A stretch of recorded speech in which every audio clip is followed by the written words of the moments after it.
Hello everybody, it's Marcia from Kansas Misfit, and I just wanted to show you the traffic I have to go through just to go get me some gas to travel.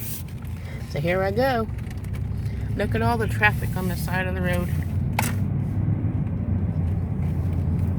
I'm heading up here to the gas station. It's the cheapest gas in this area.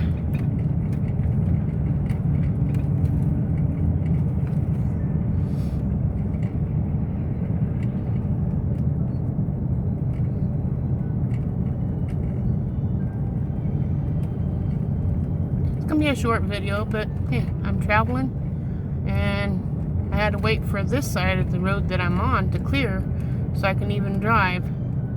They're doing construction on Highway 75.